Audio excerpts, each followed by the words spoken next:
Hello and welcome to another episode of Codo Cinema, the podcast show where I talk about movies. I'm your host, Mark Codo, aka Codo Man. Well, for this episode, I'm going to talk about Guillermo del Toro's Pinocchio. Just when you thought 2022 did not have enough Pinocchio films, well, unfortunately, we got a third Pinocchio film adaptation, but this time from Guillermo del Toro. Sure, we had the Pauly Shore Pinocchio film that was basically made in Russia, although obviously it was dubbed in the U.S. Basically, most notably from Pauly Shore, and of course you get the live-action Disney remake directed by Robert Zemeckis, although that was more on Disney's fingertips rather than Robert Zemeckis. And then, of course, you have Guillermo del Toro's Pinocchio, and not to mention a Pinocchio cameo from Puss in Boots: The Last Wish. So you're all probably wondering about Guillermo del Toro's Pinocchio. Like, is it actually one of the best Pinocchio film adaptations? Well, it turns out yes, because some of the previous Pinocchio film adaptations that came out after the release of the 1940 Disney animated film with the same name, some of the other adaptations struggle to capture the same magic as the 1940 Disney animated film. So when Guillermo del Toro stepped in, he was able to create his own take on the classic story, and from what he did, it delivers. Now, I don't think it's the best Pinocchio film. It's one of the best Pinocchio films. It's up there with the 1940 Disney classic, although I definitely would say it would take the number 2 spot, because the original 1940 Walt Disney's Pinocchio still holds up.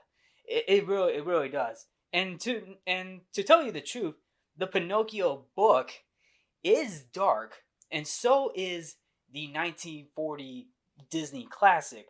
So is Guillermo del Toro's. So just go to Guillermo del Toro's side. Guillermo del Toro's Pinocchio, or just Pinocchio in general, is a 2022 musical dark fantasy film made through stop-motion animation, to which Guillermo del Toro directed, including Mark Gustafsson, with a screenplay by Guillermo del Toro with Patrick McHale.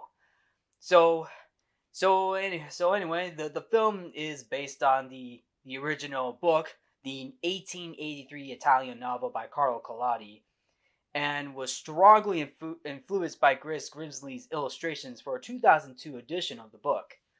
Now, the film reimagines the adventures of Pinocchio, a wooden puppet who comes to life as the son of his carver or puppeteer master, Geppetto, and the film focuses on a story of love and disobedience as Pinocchio struggles to live up to his father's expectations, learning the true meaning of life.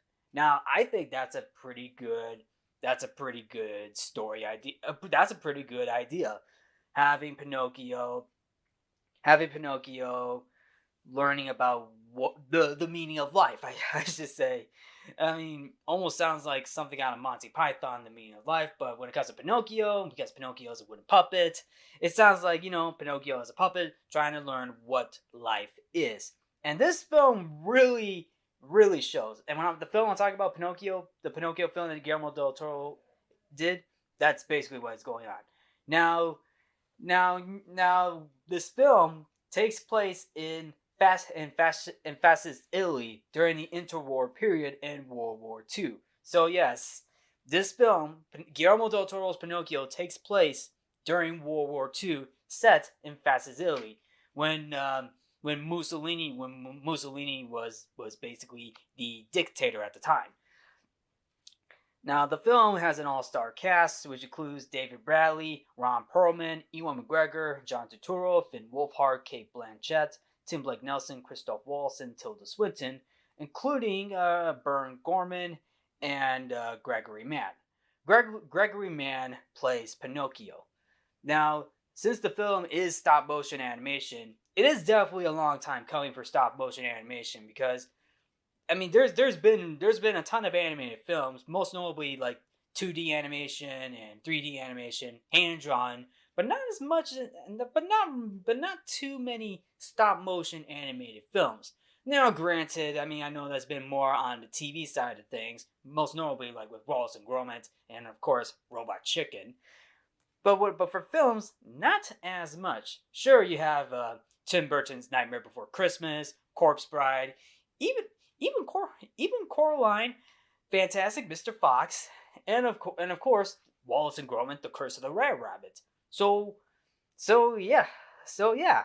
And the fact is, Guillermo del Toro wants to do a Pinocchio film in stop motion animation.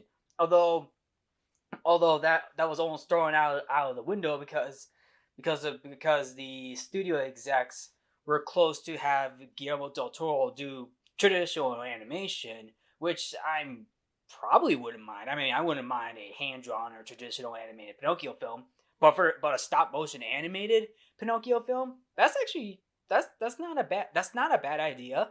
And I like how Guillermo del Toro kept it because the overall execution for Guillermo del Toro's Pinocchio actually turned out very well. And this film was distributed by Netflix. I mean, Guillermo del Toro's Pinocchio was a long time passion project, who considers that no other character ever had as deep of a personal connection to him as Pinocchio, and to which the film itself is dedicated to the memories of Guillermo del Toro's parents. Originally announced in 2008 with a release date in 2013 or 2014, it was stuck in development hell. But it wasn't until January 2017 when Patrick McHale of Over the Garden Wall was announced to co-write the screenplay. But the production was suspended in November 2017 as no studios were willing to provide financing. I hope that studio wasn't Disney, because I wonder how Robert Zemeckis felt about when Disney called him in to do the Pinocchio film. Just saying. Hey, Zemeckis, remember when you had Pinocchio in your Roger Rabbit film? We got a live-action remake of Pinocchio for you to do. Oh, this is heavy. Why don't you like the idea? I'll see you real soon. Great Scott. But however, I'm glad that Guillermo del Toro and his team, along with Netflix, was able to pick up the film. And of course, the rest was history. The film premiered at the BFI London Film Festival on October 15th of 2022 and released in select theaters on November 9th, 2022, and began streaming on Netflix on December 9th. The film received critical acclaim for its animation, visuals, music, story, emotional weight, and voice acting. Received so many awards, including the Academy Award for Best Animated Feature Film, making it the first non-Disney and Pixar film to win the Oscar since 2018's Spider-Man Into the Spider-Verse.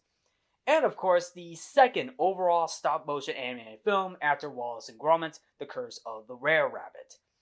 So yeah, I'm actually glad it won Best Animated Feature Film because the film was actually very good. I actually liked Guillermo del Toro's Pinocchio. I saw the film 3 times in a row on Netflix.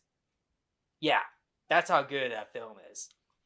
And of course, the stop motion animation, I mean, it was provided by different studios, most notably Netflix Animation, but also Shadow Machine and the Jim Henson Company. So you're all probably wondering, what do these studios have in mind? Well, puppeteer-wise, I mean, the Jim Henson Company, very well known for the Muppets, does do like some of the puppeteer work. So they did some of the puppeteering for the Pinocchio film, and of course, Shadow Machine. So Shadow Machine, for those of you who may or may not know, it is a animated production company, and it's very well known, most notably for the Robot Chicken animated show. So yes, Shadow Machine, the production company, is the studio behind Robot Chicken.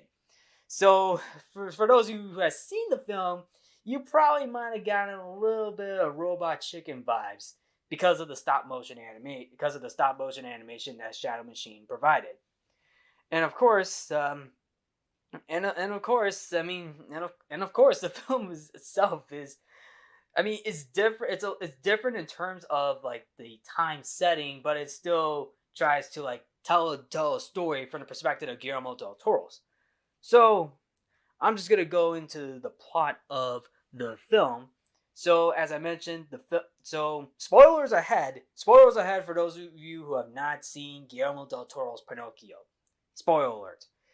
So the film opens up in Italy during World War II, and it features Geppetto in a fit of drunken rage 20 years after losing his son Carlo to an aerial bombardment during the Great War. So technically we get an opening flashback with Geppetto and his son, his real life son Carlo.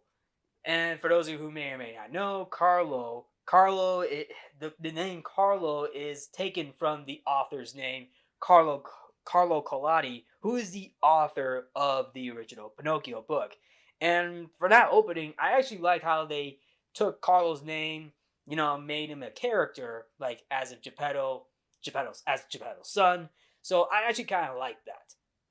I like I like how how taking the name, it kind of honors the original author of the original book. That's actually a pretty, I thought, in my opinion, that's a very nice tribute to the author. Better than what Disney did, because Disney mentioned Geppetto having a son, but they never really mentioned who was Geppetto's son. And I'm talking about in the live action Disney remake, by the way. So Guillermo del Toro did it better for this one.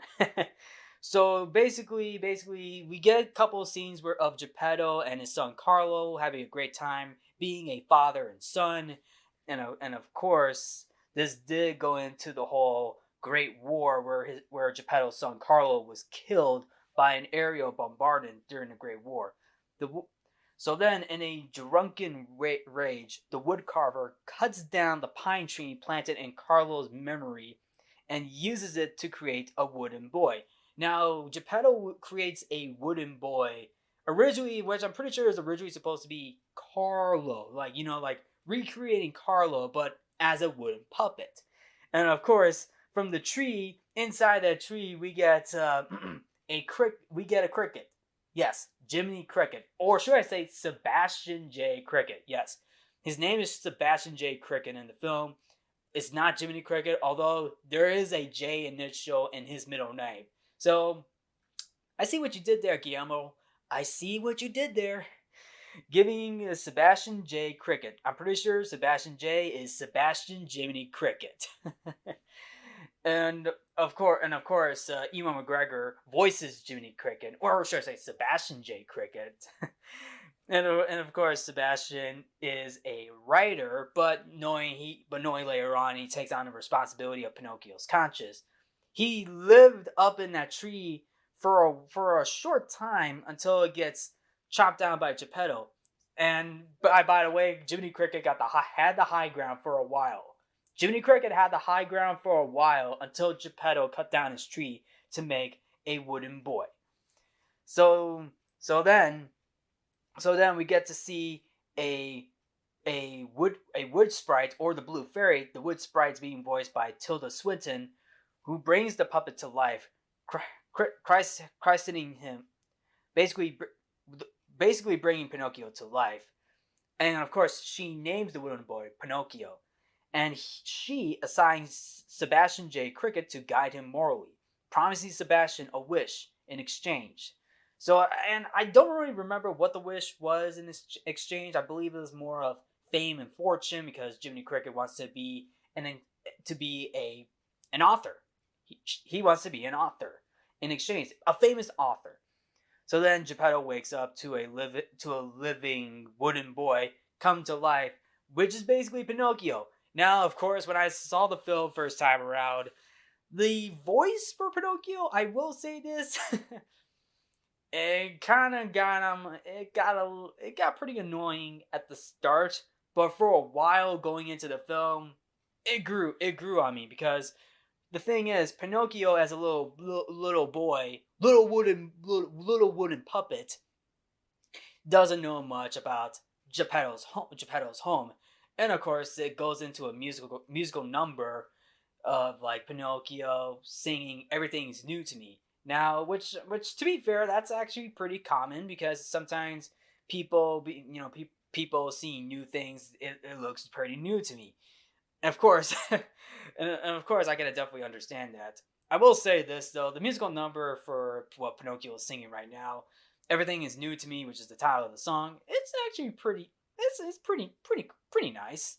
I mean, not as memorable as any of the previous songs from the Walt Disney original, but I'm just saying, it is a nice little change.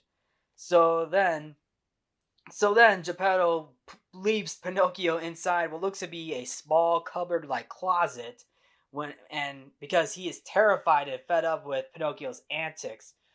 And of course he goes to church, but Geppetto goes to church, leaving Pinocchio behind. So then Pinocchio decides to go to church. Jiminy Cricket or Sebastian J. Cricket tries to stop him and tells him tells him like, you should obey your father. Sebastian tells Pinocchio he should obey his father, and of course this almost leads into another musical number, but this time from Sebastian, because Sebastian was going to sing about his father.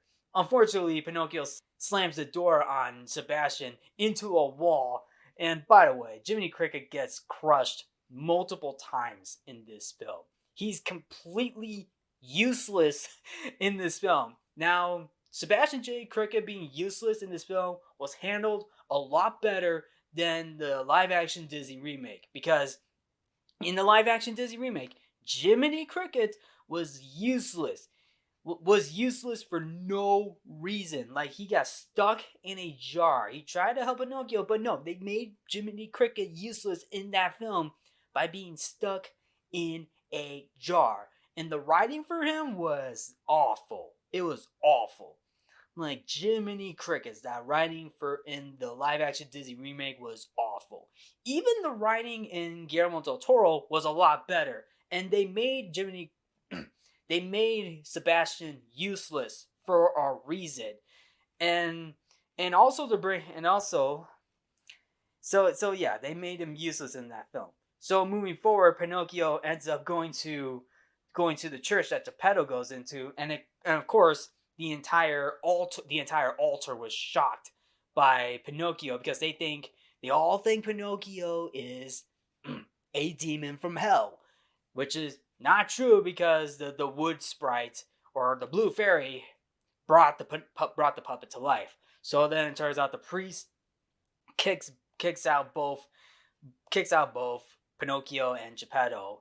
And this also leads up into an evening with the Podesta, the priest, and including the Podesta's son. The Podesta is being voiced by Ron Perlman, a frequent collaborator of Guillermo del Toro, ordering Geppetto to send Pinocchio to school. Also, this also leads into a scene where Pinocchio wants hot chocolate. This also gets me thinking, Pinocchio's a puppet.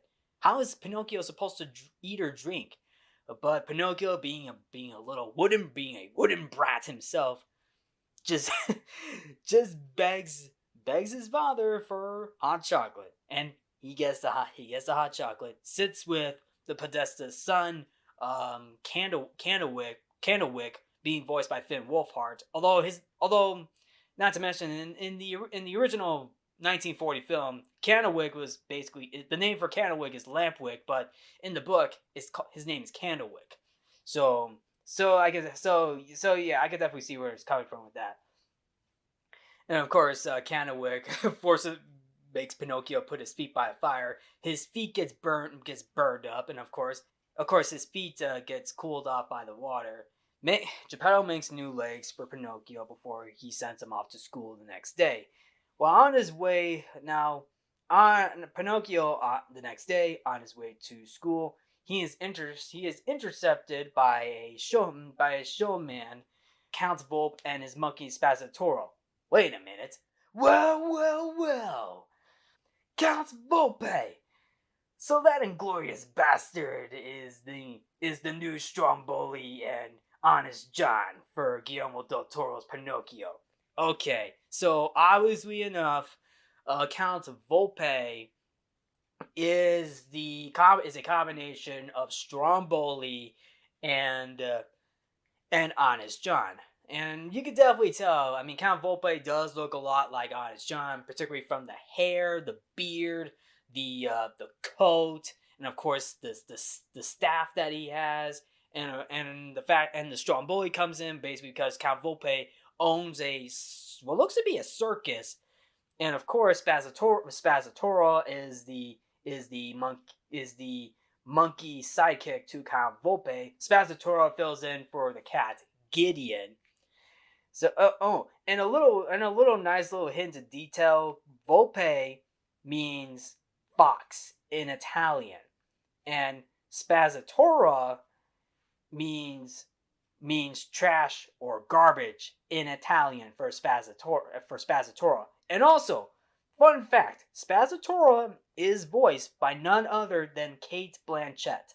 Yes, Cate Blanchett plays Spazzatura the monkey, and she got paid to do this, folks. She got paid to make monkey noises for Spazzatura, but she does give in some dialogue through the puppets that Spazzatura operates. Count Volpe is voiced by Christoph Waltz, and yes, Christoph Waltz does a fantastic job playing Count Volpe. Count Volpe is basically he's melodramatic, but he does fit in for Honest John and Stromboli. I wonder what the team behind it was like. Like Guillermo del Toro thought Count Volpe was a good replacement for Stromboli. That's it, Stromboli. Count Volpe can fit in for Stromboli, and that's actually true because here's the thing. There was a puppet for Stromboli. There was a puppet that was originally going to be used for Stromboli, because the puppet that you see in the Pinocchio film was originally supposed to be Stromboli, but Guillermo del Toro decided to make a new character because it turns out he didn't like the Stromboli puppet. So he used the Stromboli puppet just as a background character, and I thought that was a nice little change. And of course, nice little way to not only honor the Disney animated film, but also bringing in something new to the story. So I thought that was nice. And of course, Count Volpe does bring in a musical number before meeting Pinocchio. I mean, it's not high diddle D, but it is basically something to make him a king again, because Count Volpe was used to be a king of the shows, I should say. So Count Volpe convinced Pinocchio to join his show, kind of like what Honest John does, to bring Pinocchio to Stromboli.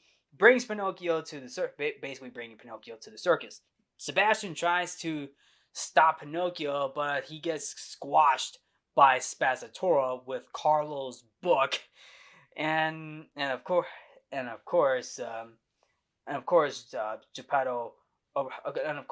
Geppetto worries for Pinocchio because he heard from the Podesta that Pinocchio was not at school. Geppetto goes out in the night to look for Pinocchio, and I'm just gonna say this right now, Pinocchio! Geppetto tries to find Pinocchio, but he finds Carlo's book on top of Jiminy Cricket, and on top of Sebastian J. Cricket. And of course, with Geppetto's foot, he crushes Sebastian J. Cricket. I'm telling you right now, Sebastian gets crushed multiple times in this film. Not kidding.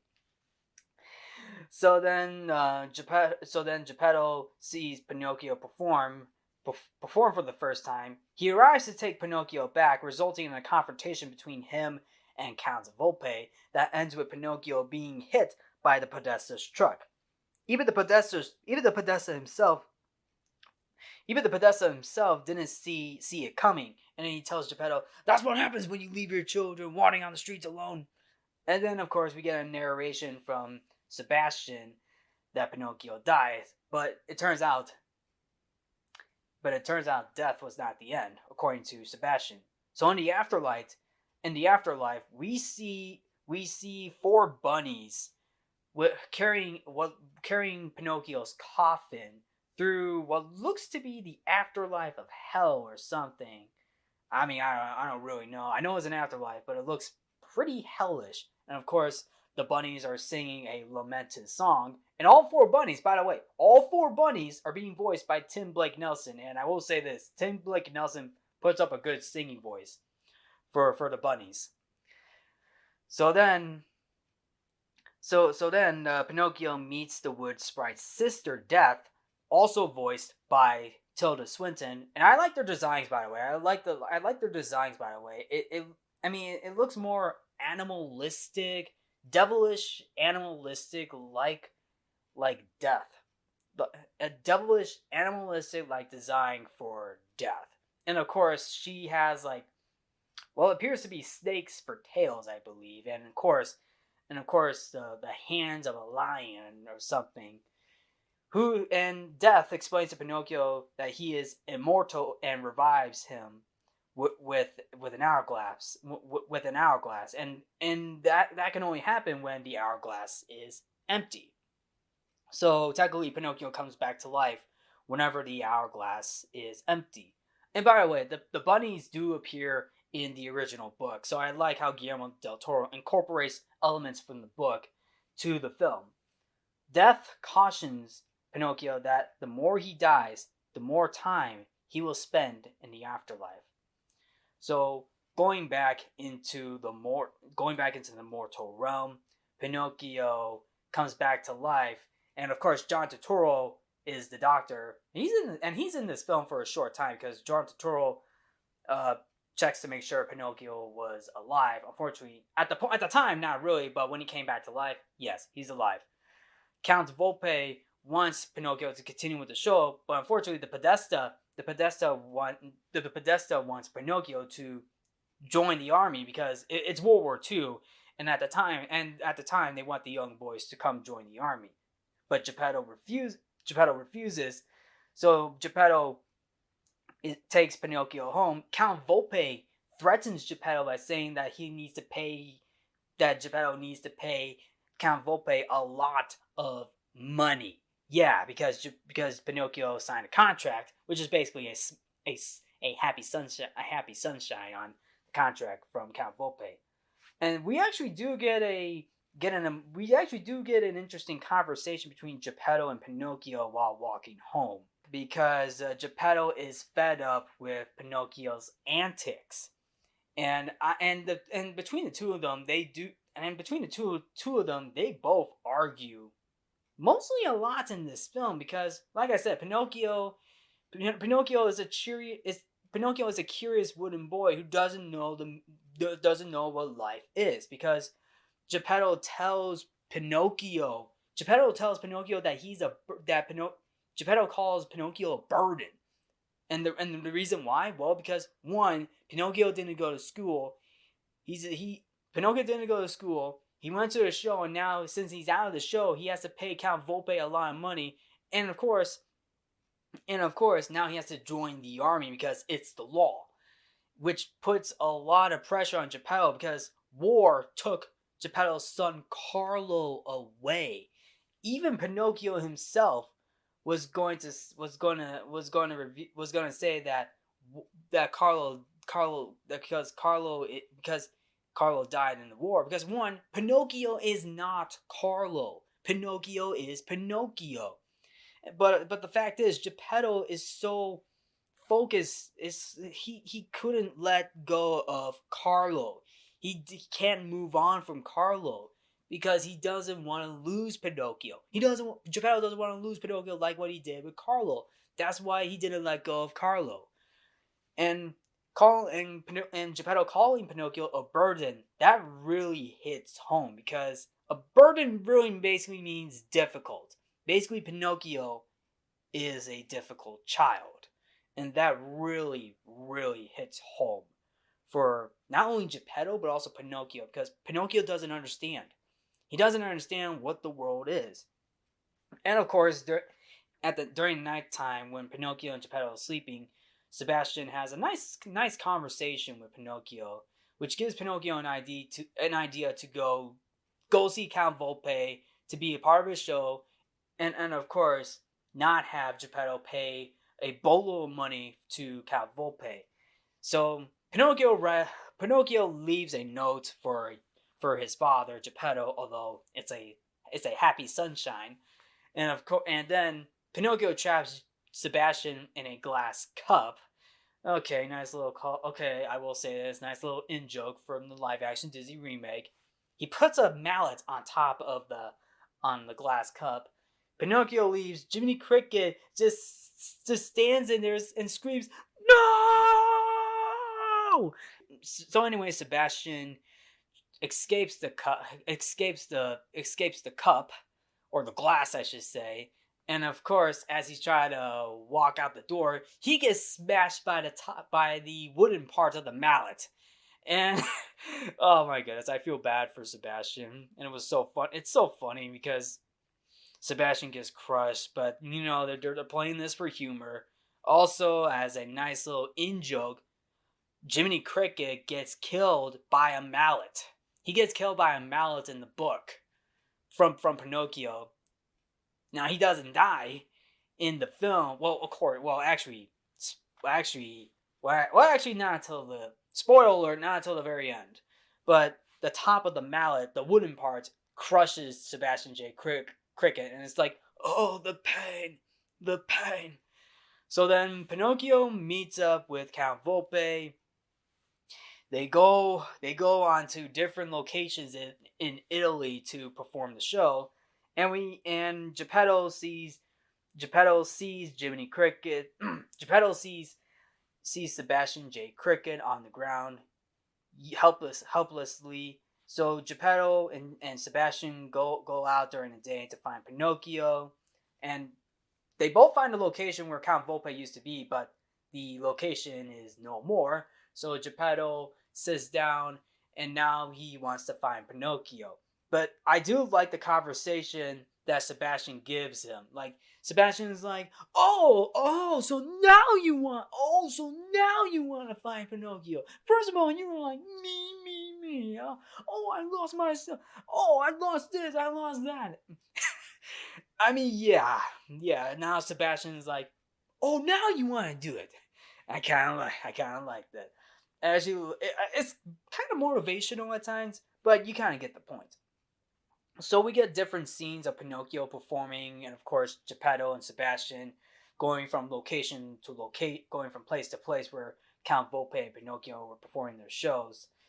And then this also goes into a scene um, and it also goes into a scene where Pinocchio and Spazzatura are talking to each other, and it turns out that Volpe is conning him out of the money, and he falsely promised to send to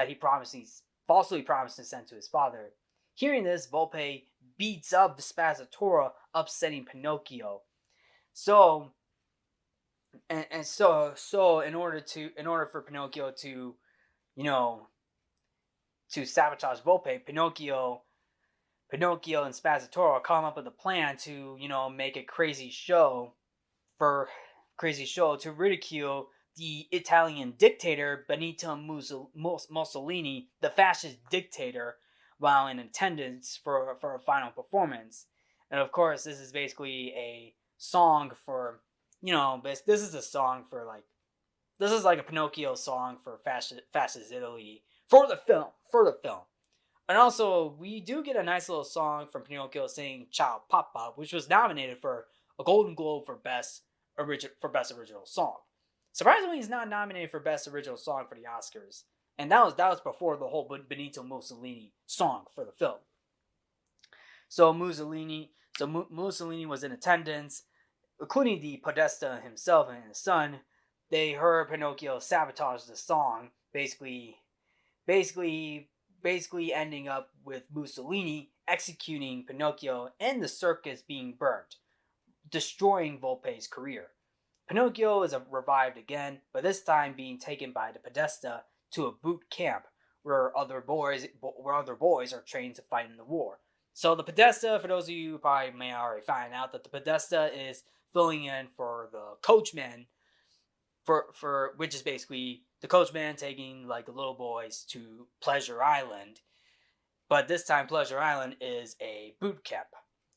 Pinocchio befriends the Podesta's son, Candlewick, who is afraid of disappointing his father, and after a training game between the two teams led by Pinocchio and Candlewick, it ends in a tie.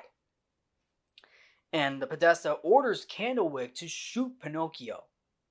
Because, one, the Podesta knows that Pinocchio is immortal, but the thing is, why would he kill Pinocchio again? Like, why is that? I don't really understand. I mean, yes, I know Pinocchio is immortal, but why is that? I mean, is it because, like, well, maybe, actually, I get it. Because, remember, like, when it comes to, like, war and stuff, like, one team has got to win. One group has got to win. Like, one team's got to win. Kind of similar to sports, too. Like, where in sports, like, one team takes it all. But knowing the fact but don't forget, like in World War I, it ended like in an armistice. I don't remember who won, but I know it ended in an armistice. But for this time around, the Podesta wants a team to win. So then Candlewick refuses and stands up to his father. The training camp is then bombarded by the Allied aircraft, killing the Podesta. So, killing the Podesta. I'm pretty sure the Podesta is in hell already because I'm pretty sure the Podesta is going to be Hellboy now. Yeah, because of the fact that Ronald Perlman plays Hellboy in the Hellboy films that Guillermo del Toro did. So then Pinocchio is captured by Volpe while Candlewick and the other boys flee for their lives. We don't really know what happened to Candlewick in the film, which is actually one of the downsides of Guillermo del Toro's Pinocchio. What really happened to Candlewick? Is Candlewick dead? Is he still alive? I mean, I know his last words was screaming for Pinocchio. He wants to see if Pinocchio's okay, but we don't even know if he lives or not. That's the thing. I mean, I know in the original, Lampwick, what Candlewick or Lampwick in the original turns into a donkey. Turns into a donkey, or jackass, I should say, because all the boys turned into jackasses, but somehow Lampwick ended up I mean, I guess you could say that even in the original Pinocchio film, I mean, the fates for Lampwick is basically he's still alive, but as a donkey. We don't know if he was dead or alive. But I'm pretty sure he was still alive, and I'm pretty sure Candlewick is still alive. It just really wasn't like explained that much. So Volpe captured Pinocchio, and he tries to burn him to death as revenge for ruining his career. And I'm pretty sure, and also they basically Count Volpe puts Pinocchio on a cross, which almost looks like the crucifixion of Jesus Christ a little bit. I'm pretty sure there's another reference to how Pinocchio almost got killed in the book. Pinocchio was hanged in the book by Honest John and Gideon, which is basically the fox and the cat. They hung Pinocchio in the book. Yeah. So I'm pretty sure that's more of a reference to it, where Pinocchio is about to die, but this time around almost being burned to death. Spazzatura somehow comes to his senses and saves Pinocchio, resulting in Volpe falling to his death off a seaside cliff, alongside Pinocchio and Spazzatura ending up in the ocean.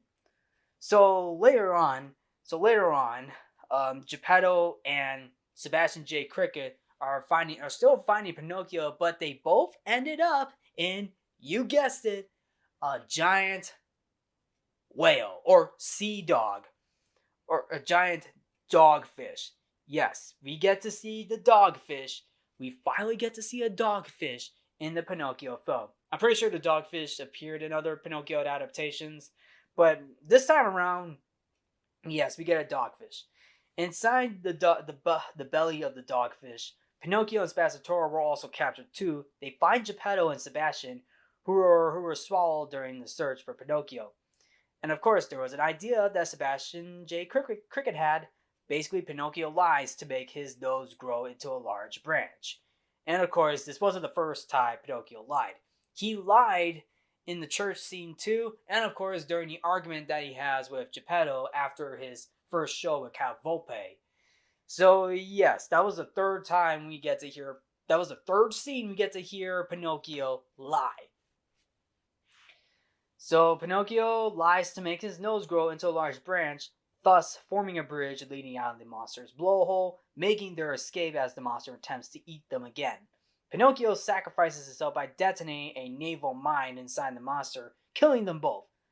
For those of you, a naval mine is basically a bomb, like for underwater. And of course, I got a Finding Nemo reference because there was a scene where Marlin, Dory, and the sharks were having a little party, having a little party under the sea, and they're surrounded by underwater naval mines, and they were all blown up after the shark attack. So then Pinocchio dies again. Upon meeting death again, Pinocchio demands to be sent back early to save Geppetto from drowning, but death warns him that doing so will make him mortal. But Pinocchio breaks the hourglass to return and ends up drowning while saving his father. The wood sprite reappears to a mourning Geppetto and Sebastian, and of course, Sebastian uses his wish to make the blue fairy or the wood sprite revive Pinocchio.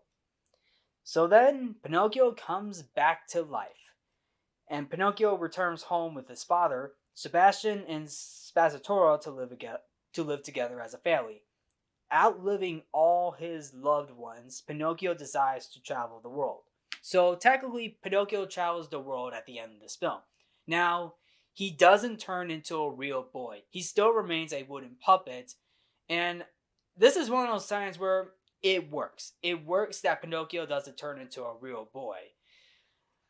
Unlike the live-action Disney remake, where Pinocchio still remains a wooden boy, but knowing the fact that he does turn into a wooden boy, but only for a split second. And also, not to mention this, Geppetto, Spazzatura, and Sebastian dies. All three of them die in this film, at the end of the film. I'm pretty sure Candlewick is still alive, but the three supporting characters, Sebastian, Geppetto, and Spazzatura, all die in this film, at the end of this film, and Pinocchio is still left,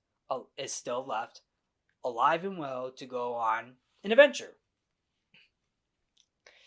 And there you have it. That is the stop motion animated film, Guillermo del Toro's Pinocchio. I will say this overall, the film itself is a good film. It is one of the best Pinocchio film adaptations, and it's up there with the Disney classic. And I like how how they use stop motion animation. I know it's been a while for stop motion animated films, but I really like how Guillermo del Toro and his team were able to bring the stop motion animation back to cinema. And overall, I like the film overall. I mean, yes, it is a dark fantasy film, and of course it does go into a little bit of the roots for Guillermo del Toro, because Guillermo del Toro has done some of the horror dark fantasy films, but at the same time does bring in something new. I also like the cast in this film. I thought the cast did a very good job. Gregory Mann voicing Pinocchio. At first, I thought it was annoying at first, but overall, going into the rest of the film, he did a fantastic job voicing the title character. And I really like the rest of the voice cast. I really like the rest of the voice cast of the voice acting too. Christoph Waltz as Count Volpe brings in a nice new addition to Stromboli, and Honest John as Count Volpe. Kate Blanchett as Spazzatura is pretty nice too. The David Bradley, who plays Geppetto, does a fantastic job too. By the way, also to mention this, David Bradley was the man who played Mr. Filch in Harry Potter. So yeah, Mr. Filch plays Geppetto, even Ewan McGregor does a very good job voicing Sebastian J. Cricket. Despite Sebastian being useless in the film, he is useless for a reason in the film. Because it's done because I thought it was done better, knowing the fact that Pinocchio was curious. And I do love like the whole idea of Pinocchio struggling to live up to his father's expectations and learning the true meaning of life, because I really like how it really shows that what Pinocchio is getting involved in. Like, and it really shows because Pinocchio got involved in a lot of stuff, realizing that Cal Volpe was not what he seemed. So is war. So yeah, Pinocchio was still a child learning the meaning of life, and I like how that film incorporates it a lot better than what the live action Disney remake did. Also, Guillermo del Toro did a fantastic job with this film. The music itself, I thought the music was fine, and the music was composed by Alexander Desplat. In my opinion, he did a very good job with the music. I will say this: the songs aren't as memorable as the Disney classic, but they still bring in a nice moments for the Pinocchio film. If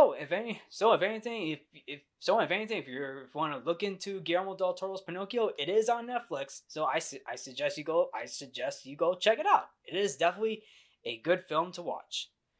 And there you have it. That is my take on Guillermo del Toro's Pinocchio. And for those of you who have seen this film, what did you think of the film? Did you like Guillermo del Toro's Pinocchio? Did you thought it was okay? Do you think you recommend it to other people? I believe I recommend Guillermo del Toro's Pinocchio to people. I recommend watching it. It's actually pretty good. But anyway, thank you all for tuning into Codo Cinema. I am your host, Mark Codo, aka Codo Man. Remember to watch movies and stay positive.